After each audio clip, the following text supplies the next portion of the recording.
안녕하세요. 안녕하세요. 예, 오늘은 반야신경 23번째 강의 시간이 되겠습니다.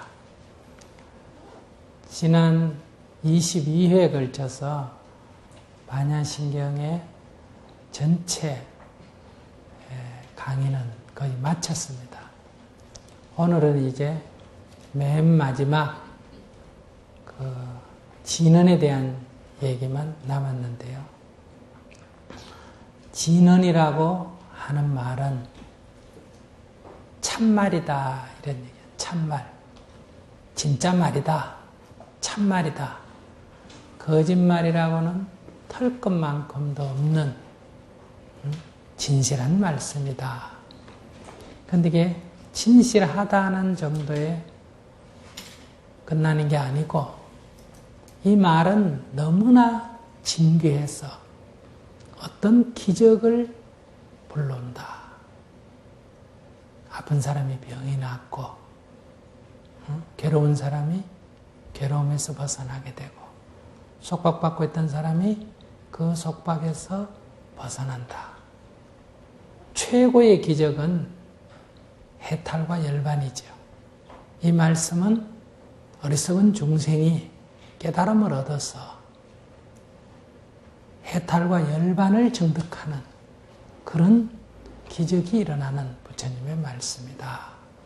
그래서 진언이다 이렇게 말합니다. 인도 말로는 다란이라고 하고요. 또 중국에서 의역을 했을 때는 뜻으로 번역했을 때는 주문이다 이렇게 말하기도 한다.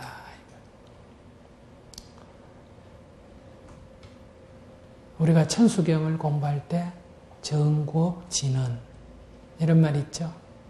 입을 깨끗이 하는 진언 이런 말이 있단 말이에요. 우리가 인생을 살아가면서 거짓말을 많이 하게 됩니다. 알게 모르게 허황된 말도 많이 하게 되고 그래서 입으로 지은 죄가 태산같이 크다. 그 입으로 지은 태산같이 큰 죄를 다 녹여버리는, 다 없애버리는 그런 부처님의 진실한 말씀이다. 그게 입을 깨끗이 하는 진언이다. 이럴 때 쓰는 거란 말이에요. 여기에서는 부처님의 모든 말씀, 즉 관자재 보살로 시작이 된 반야신경의 전체 말씀이 진리의 말씀이다. 우리 중생을 구제하는 말씀이다. 즉 어리석음에 빠져서 중생이 지금 괴로워하고 있지 않습니까? 근데 중생이 이 어리석음에서 깨어나게 되면, 깨우치게 되면 이 모든 고통에서 속박에서 벗어나게 된다. 그러니까 이 반야신경 전체가 진언입니다. 어느 한 자, 한 말씀 버릴 게 없다.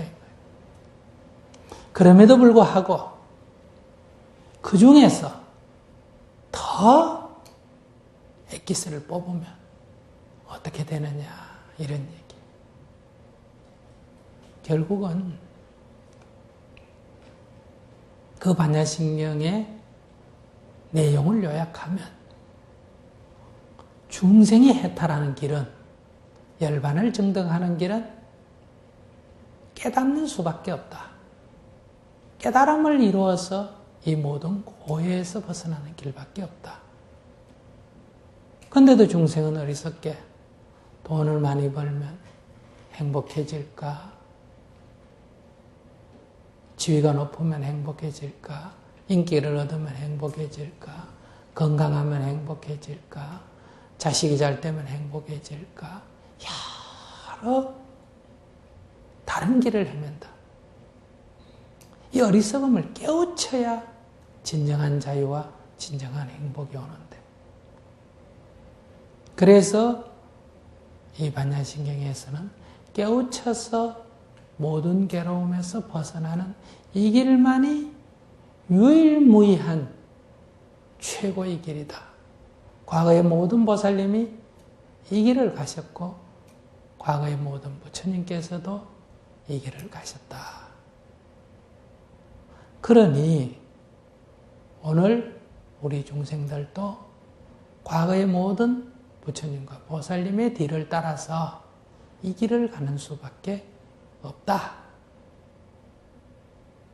이 가르침은 그 어떤 믿음보다도, 즉 깨우쳐서 해탈에 이르는 이것은 어떤 믿어서 기적을 일으키는 것보다도, 어떤 것을 아무리 많이 하는 것보다도, 어떤 것을 많이 행하는 것보다도, 어떤 증득하는 것보다도 이것이 가장 정확하고 최고의 길이다. 이 말씀에는 한 점 헛됨도 없다. 그 말씀은 진실하다. 이렇게 결론이 났단 말이에요. 맨 끝에.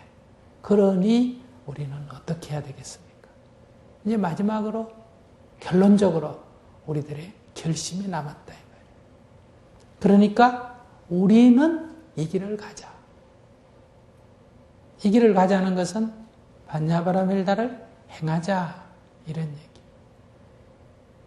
우리 모두 이 길을 가서 우리 또한 깨달음을 이루자. 이게 결론이에요. 더 쉽게 요약하면 우리 모두 반야바라밀다를 행하자. 이게 결론적인 말씀이다. 더 이상 이제 돈 버는데 너무 집착하지 말고, 즉 돈이 필요 없다는 얘기가 아니에요. 이것이 행복으로 가는 유일한 해결책이 아니다. 이건 그저 생활하는데 필요로 하는 것일 뿐이다. 얼마나 잘 먹냐, 얼마나 잘 입냐, 얼마나 큰 집에 사느냐, 이런 의식주, 그게 중요한 게 아니다. 그것이 행복을 담보해 주는 게 아니다. 진정으로 행복을 담보해 주는 것은 나의 무지를 깨우치는 데 있다. 그런 데서 지금까지 우리가 살았던 삶에 대한 반성이 있어야 된다. 응? 먹고 있고 자는 것에 지나치게 집착한 것을 내려놓자.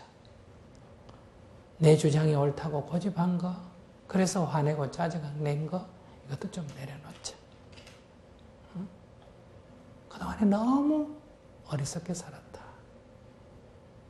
환경을 쫓고 거꾸로 살아가고, 그래서 이 탐진치 삼독을 버리자. 그리고 우리가 가야 할 길은 오직 하나. 부처님의 말씀을 따라 깨달음의 길로 가는 것. 이것이 수행자가 가야 할 진정한 행복, 진정한 자유를 원하는 사람들이 가야 할 길이다. 그래서 아제아제, 바라아제 이렇게 나왔단 말이에요. 이거 인도의 원어는 갓대갓대, 파라갓대입니다. 갓대라는 것은 가세, 가자 이런 말이에요. 가자 이거예요. 이 말은 수행하자 이 말이에요. 가자 이 말이 수행하자. 그 강조했어요. 가세 가세, 가자 가자. 어디로? 저 언덕으로 건너가자. 이 고통의 바다, 윤회의 세계, 여기서만 계속 우리가 맴돌고 있다. 시소를 타듯이 오르락내리락 오르락내리락. 복점지어가 천상에 태어났다고 입이 해버려져서 좋아하다가 또 톡 내려가가지고 지옥에 떨어졌다고 괴롭다고 아우성을 치고 이렇게 오르락내리락 오르락내리락 하는 이 윤회의 쳇바퀴에서 벗어나자. 그래서 저 언덕을 훌쩍 뛰어넘어 깨달음의 세계, 열반의 세계, 해탈의 세계로 건너가자. 이런 이 바라아제에 대해서는 이미 말씀을 드렸지 않습니까? 바라아제는 파라갓대인데, 파라라는 것은 저 언덕이다. 저 언덕이란 것은 부처님의 세계, 열반의 세계, 해탈의 세계, 고통이 없는 세계, 자유의 세계, 기쁨의 세계, 정토의 세계, 이런 세상. 그럼 그에 상대해서 말해지는 이 언덕. 차는 뭐냐? 그거는 어둠의 세계, 고통의 세계, 윤회의 세계, 중생의 세계, 예토, 이런 세계랍니다. 그러니까 이 세계에서 전 세계로 우리가 나아가자. 그러니까 우리가 정말 깨달음의 세계로 가자. 우리 인생의 목표를 열반해 두자. 인생의 목표를 해탈해 주자. 참 자유를 증득하는 데 두자. 이 돈 얻는데 가자. 집 사는데 여기만 몰두하지 말고. 오늘 우리 이 세상에서 제일 중요한 가치가 뭐예요? 잘 사는 거예요. 어떤 게 잘 사는 거냐? 소비를 많이 해야 돼. 집도 크고, 음식도 많고, 옷도 많고, 신발도 많고, 차도 많고, 크고, 많고, 좋아야 돼. 이걸 한마디로 얘기하면, 오늘 우리가 말하는 발전했다. 그거는 많이 생산해서 많이 소비하는 게 잘 사는 거다. 이런 얘기. 결국 어린아이에게 너 소원이 뭐냐? 공부 잘하는 거요. 공부 잘해서 뭐 할래? 그래야 좋은 대학 가죠. 좋은 대학 가서 뭐 할래? 그래야 좋은 직장 가지죠. 좋은 직장 가져서 뭐 할래? 그래 돈 많이 벌죠. 돈 많이 벌어서 뭐 할래? 여기 소비예요. 큰 집도 사야 되고, 좋은 옷도 입어야 되고, 맛있는 음식도 먹어야 되고, 해외여행도 가야 되고.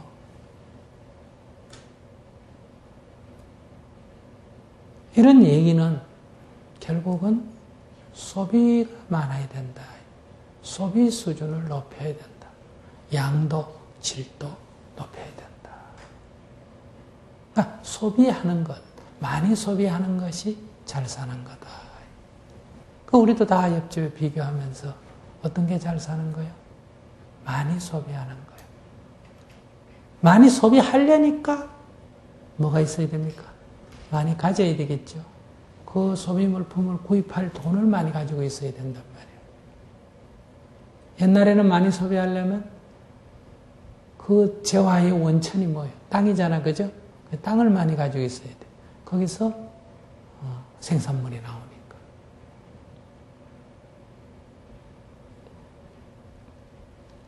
자, 그런 데서 지위가 높은 것도 왜 그래요?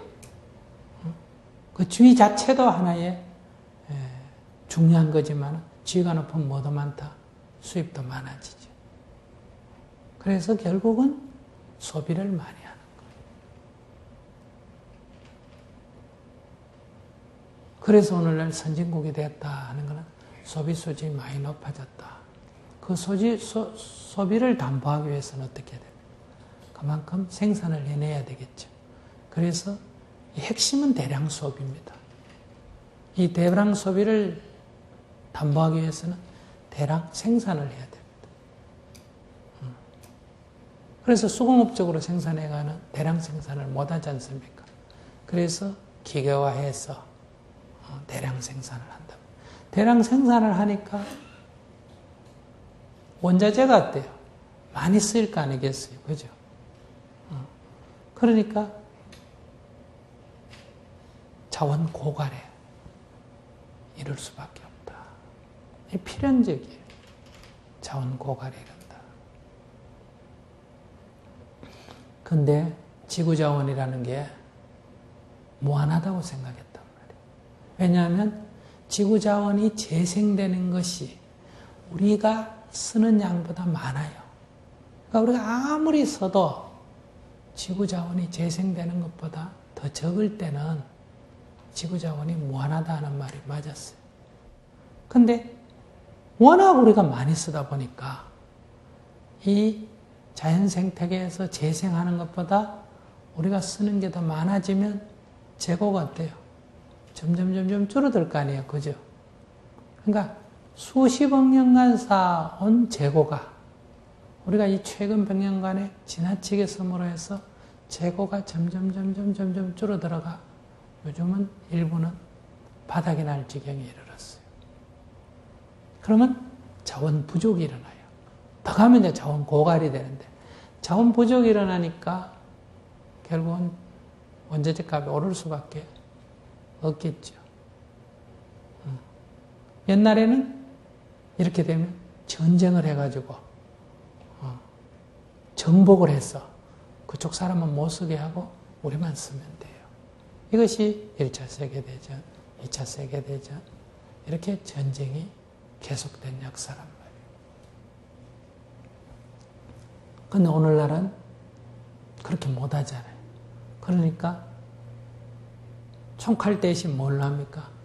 돈으로 한다 이 말이에요. 값을 올리는 거예요.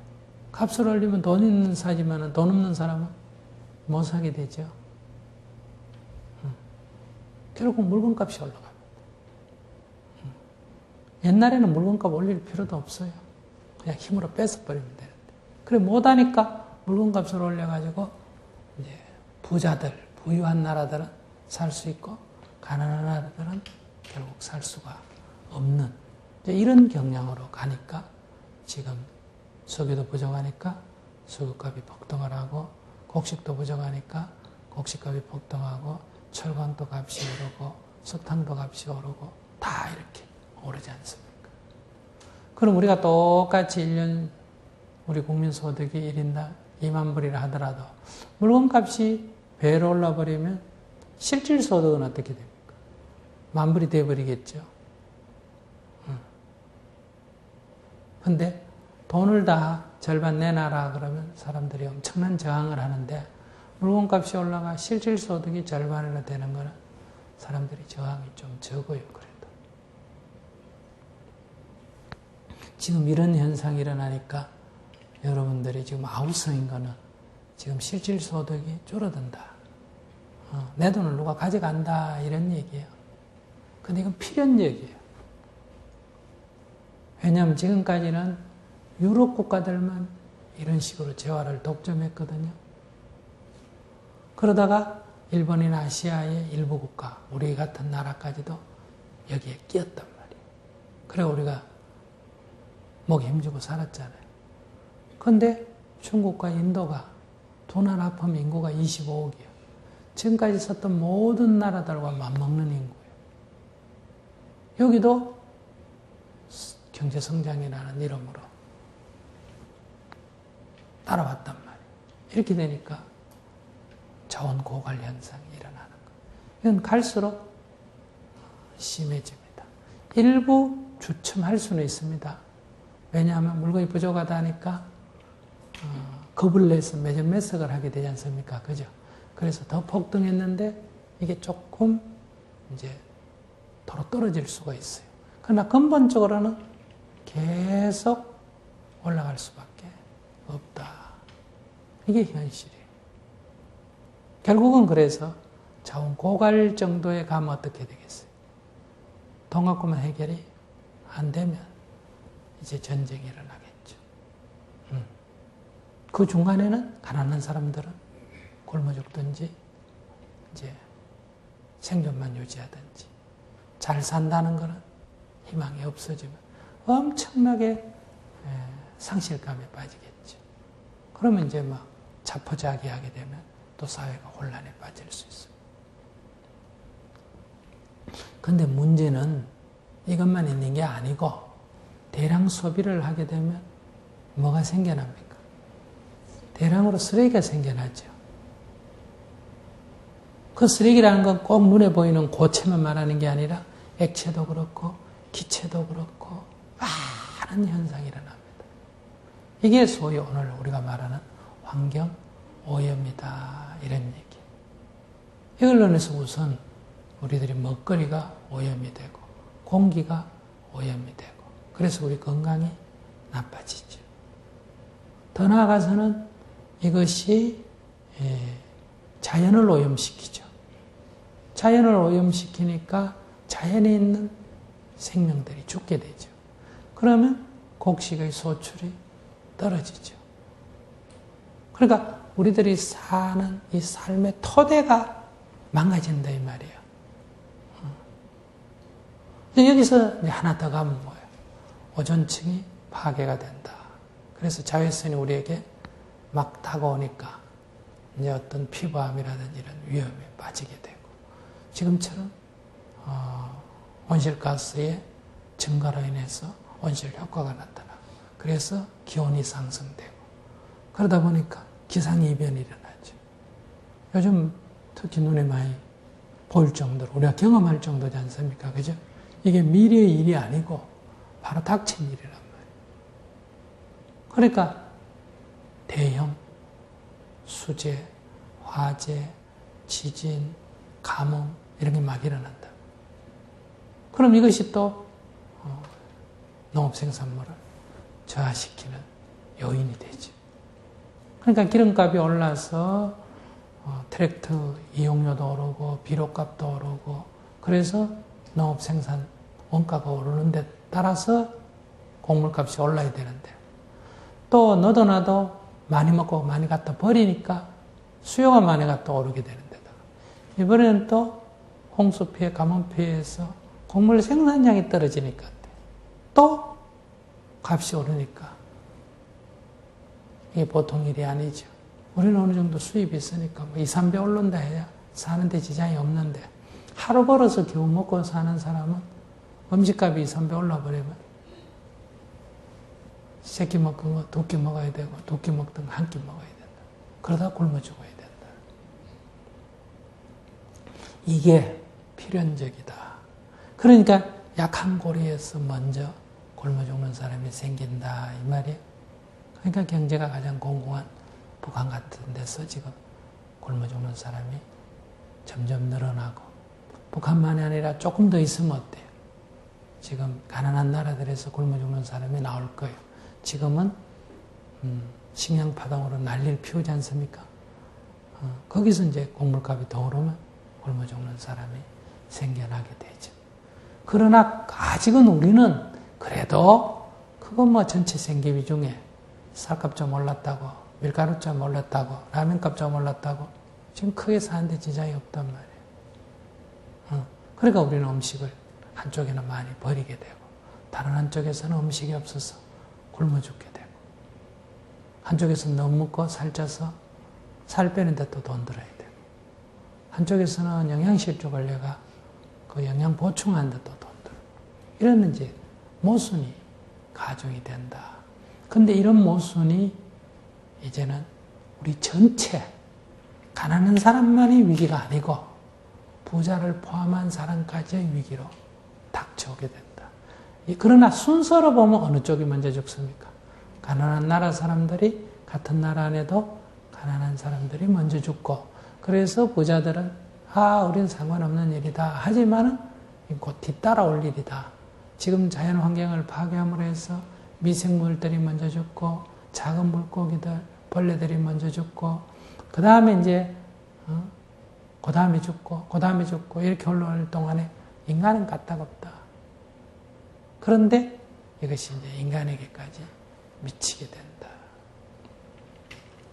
이게 지금 우리들이 욕심을 중심으로 해서 욕심을 채우는 걸 중심으로 해서 살아가는 삶의 방식의 귀결이에요. 이 종말이 이 마지막이 앞으로 10년 후에 올지 20년 후에 올지 100년 후에 올지 모르지만은 이것은 인연과학으로 따지면 필연적이다 이 말이에요. 그렇기 때문에 우리가 이걸 좀 바꿔나가자. 또 그 과정에서 갈등이 생기지 않을 수가 없다. 그렇기 때문에 그러한 생존의 그 토대가 허물어지는 종말이 오기 전에도 우리는 그 갈등 속에서 괴로워하지 않을 수가 없게 된다. 경쟁이 치열해지잖아요.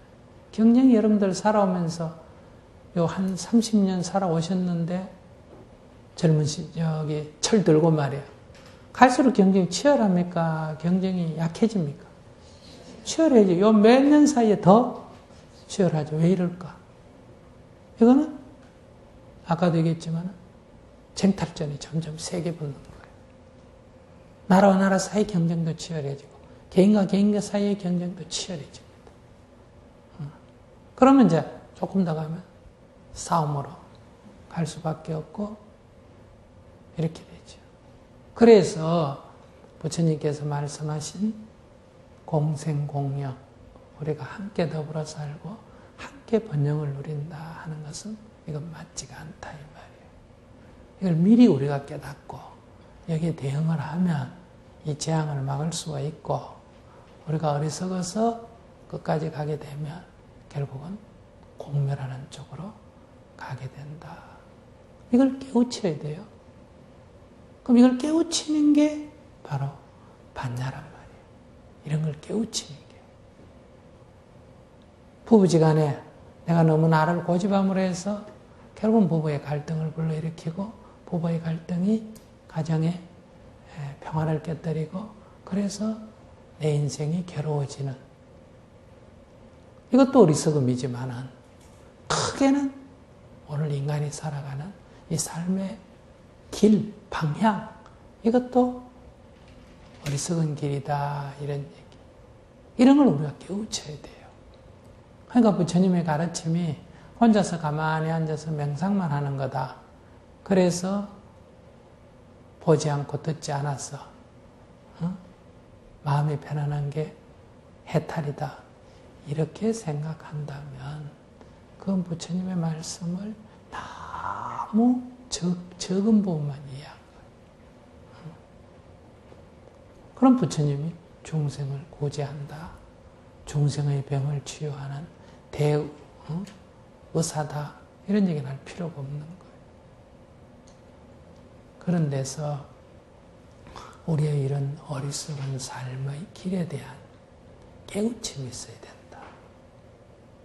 이것이 예를 든 쥐가 쥐약을 먹는, 배고프니까 일시적으로는 좋지만 결국은 배가 아파서 죽게 되는, 물고기가 낚싯밥을 무는 것과 같다. 이게 전도 몽상이란 말이에요. 이러한 삶에서 우리가 깨어나야 된다. 깨어나서 우리가 먹는 건 얼마만큼만 먹으면 된다. 건강을 유지하는 정도로 먹으면 되겠죠. 혓바닥에 집착해서 먹으면 안 된다. 맛에 집착하게 되면 결국 과소비를 하게 되고 몸도 해치게 된다. 버리는 것도 많아지고. 예를 들어서 고기를 안 먹는 게 제일 좋습니다. 왜? 소가 옥수수를 먹고 보리를 먹어서 소고기를 생산하려면 곡류를 4kg, 제일 적어야, 많게는 8kg, 10kg 먹어야 살이 1kg 찐다 이 말이에요. 그럼 내가 살코기 1kg를 먹는 거는 곡류를 4kg에서 8kg 먹는 거와 같다 이 말이에요. 그만큼 그게 과소비하는 거예요. 근데 소를 한 마리 잡았다면 또 그걸 알뜰히 하나도 없이 다 먹으면 괜찮은데 맛에 집착해가. 갈비만 좋아한다. 등심만 좋아한다. 뭐만 좋아한다. 이렇게 먹고 나머지는 버린다. 이게. 그러니까 절반을 버려버린다. 이게. 근데 고기 먹기를 즐겨가지고 고기는 많이 먹고. 그러니까 공유는 더 많이 들겠죠. 그러니까 버리는 건 많아지죠. 그러니까 이게 생산 원가를 맞추고 하려면 어떻게 되겠어요? 이 버리는 소의 고기 찌꺼기들을 갈아가지고 어때요? 쌀에다 타먹인다 이 말이에요. 그러면 살도 빨리 지고 사료도 절약하고 쓰레기도 적게 나오고 생각은 다 잘한 거예요. 나름대로. 근데 그게 소가 소고기를 먹으니 여기에 이상이 안 생길 수가 없다. 이게 다 우리가 자초한 거다 이 말이에요. 자초한 거다. 우리가 이래 삶이 지금 어리석다. 그래놓고 우리의 죄, 우리의 잘못을 돌아보고 문제를 근원적으로 보려고 안 하고 장사꾼은 어쨌든 팔아먹는 데만 신경을 쓰고 소비자는 자기 건강 안 해치고 손해 안 볼 생각만 하고 싸운다. 결국은 이런 문제를 해결하려면 우리가 소고기를 안 먹든지 쇠고기를 적게 먹어야 됩니다. 적게 먹으면 결국은 값이 떨어지고 값이 떨어지면 먼 데서 수입해 오거나 그렇지 않으면 곡류를 먹여서는 수지탄산을 못 맞추겠죠. 그래 되면 집집마다 조금씩 풀 뜯어 먹이는 것만 해도 어때요? 우리들이 먹는 게 충분해진다. 이렇게 되면 이런 위험 문제는 발생하지 않죠. 모든 길은 과욕이에요. 오늘날 우리가 이런 문명적 재앙을 입는 것도 다 이게 우리들의 과욕이다. 이게 어리석음이다. 그러니까 이런 어리석음을 우리가 깨우쳐야 됩니다. 그러면 결국 내 건강도 좋고 현재 있는 이웃들과 나눠 가지게 되고 그리고 미래에 우리 후손들이 쓸 자원을 어때요? 남겨놓게 되고 그러니까 나도 편안하고 사람들과의 관계도 좋아지고 미래에 우리 후손들도 행복하게 살 수 있어진다. 이제 이런 걸 깨우치고 알아야 된단 말이에요. 우선 정신적으로 깨우쳐야 되잖아요. 그죠? 그래서 첫 번째가 깨우침이란 말이에요. 그리고 이런 깨우침, 이런 진리의 길을 우리가 주위 사람들에게 전해야 된단 말이에요. 이게 정법이란 말이에요. 그런데 아직도 어리석어서 깨우치지 못한 사람을 깨우치는 게 정법이고 거기에서 그 어리석음 속에서 희생돼서 고통받고 있는 사람이 있단 말이에요. 음식도 없는 사람이 있다. 그러면 일단 음식을 나눠줘야 돼. 병이 드는데 치료 못 받는 사람이 있다. 그러면 우선 치료를 해줘야 된다. 아이들이 초등학교도 못 간다. 그러면 배울 기회를 줘야 된다. 이게 이제 자비란 말이에요. 그들을 불쌍히 여겨서 그들을 감사 안고 우리가 함께 나아가야 된다. 나만 깨우치고 나만 가면 되느냐가 아니다. 내가 깨우쳐서 내가 행복하고 어리석은 자의 이 깨우침의 길을 전해줘야 그래서 그들을 깨닫게 해야 줘야 되고 또 이 중생의 세계에서 뒤처진 사람 고통받는 사람은 깨닫기 이전에 깨우쳐주기 이전에 뭐부터 밥이 없는 사람은 줄인 사람은 먹게 해줘야 되고 병든 사람은 치료해줘야 되고 어린아이는 최소한도 배우게 해줘야 되고 외로운 자는 위로해줘야 되고 이렇게 감사 안아서 생존을 영위하도록 해주고 그 다음에 또 그들도 깨우치도록 해주고 이게 이제 부처님의 삶이셨어요. 젊은 시절에는 온갖 걸 다 가지셨지만 행복하지 않았어. 그래서 행복을 찾아. 모든 걸 버리고 용맹정진하셔서 마침내 깨우침을 얻었고 깨우치고 난 뒤에는 어리석은 자를 위해서 평생을 깨우치는 법을 전했고 그 과정에서 고통받는 사람들을 다 보살펴가면서 한평생을 살아가셨다. 그 가셨던 길을 우리도 따라가자. 지금 이런 얘기예요. 그래서 이 가르침을 다 듣고 보니 첫째가 뭐다? 깨달음의 길로 가자. 그래서 가자. 어디로? 저 언덕으로. 저 언덕이 바로 부처의 세계, 깨달음의 세계다 이 말이에요. 그래서 아제 바라 아제. 가세 저 언덕으로 건너가세 이 말이에요. 그 다음에 바라성아제 이렇게 돼 있죠. 그대로 고치면 파라상갓대예요. 파라라는 것은 똑같이 저 언덕이에요. 갓대니까 가자는 얘기 아니에요. 그죠? 그러면 전덕에 가자, 전덕에 가자가 두 번이 아니에요. 앞에는 전덕에 가자고 두 번째는 파라상가 때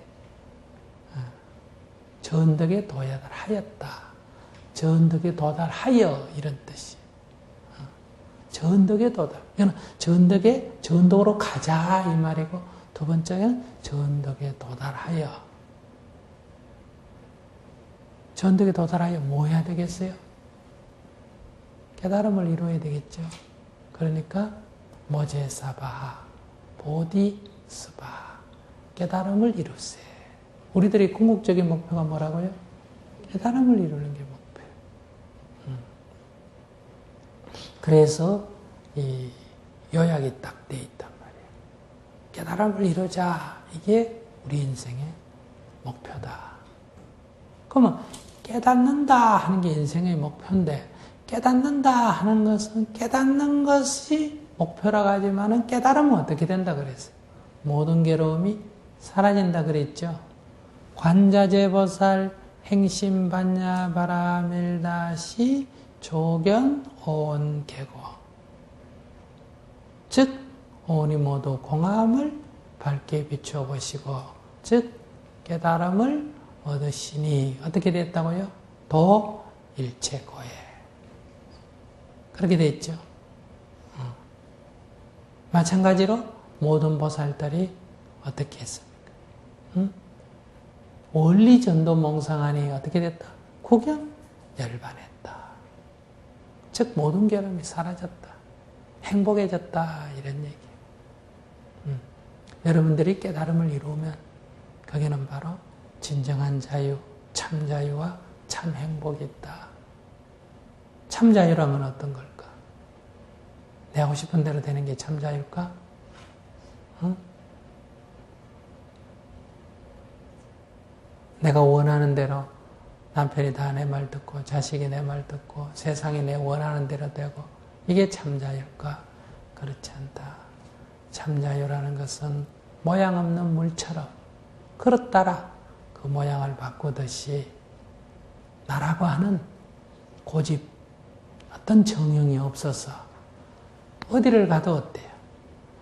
물이 스며들듯이 이렇게 걸림없이 되는 게 자유다 이거예요. 산에 가면 산이 좋고 바다에 가면 바다 좋고 집에 오면 집이 좋고 응? 돈이 없으면 수행하기 좋고 돈이 있으면 베풀기 좋고 응? 지위가 높으면 포교하기 좋고 지위가 낮으면 인욕하기 좋고 하심하기 좋고 그 어떤 주어진 조건이든 다 이렇게 자신을 자유롭게 행복하게 하는 하나의 기회가 된다. 그리고 우리 유마거사님 같은 경우는 몸이 아프니까 어때요? 몸이 아프면 아이고 포교 못한다. 우린 이렇게 생각하지 않습니까? 그죠? 봉사도 못한다. 그러지 않죠? 아픈 몸을 이용해서 그걸 도구로서 썼대요. 응?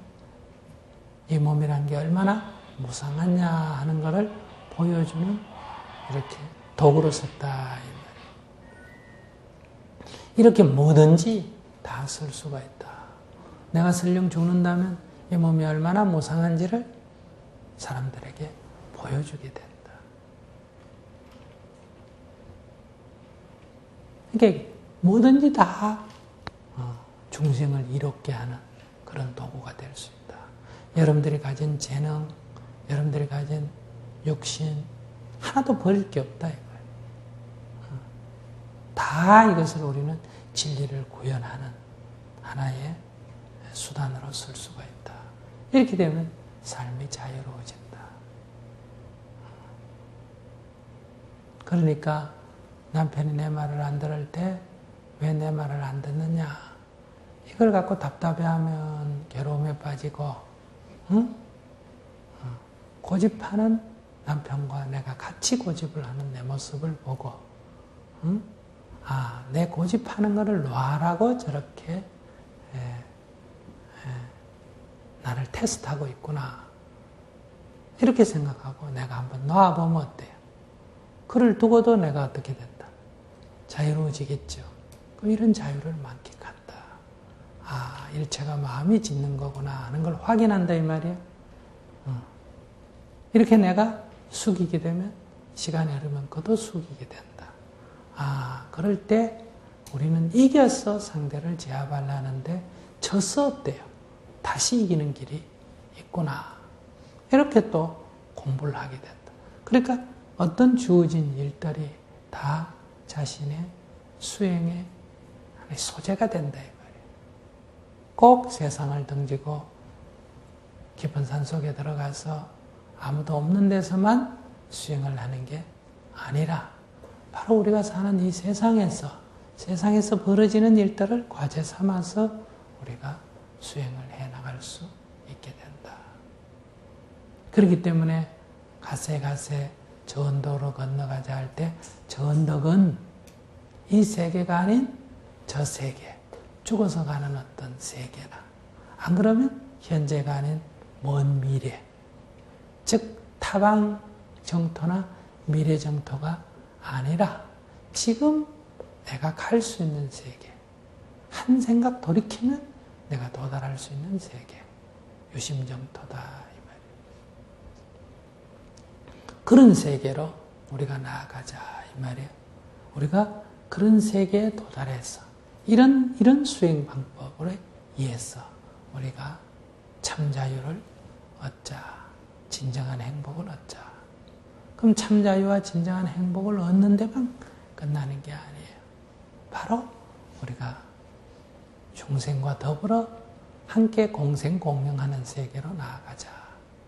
그러니까 이 몸과 이 재능을 이용을 해서 중생을 어리석은 자는 깨우치는 데 쓰고, 배고픈 자에게는 내가 양식이 되고 병든 자에게는 내가 양약이 되고,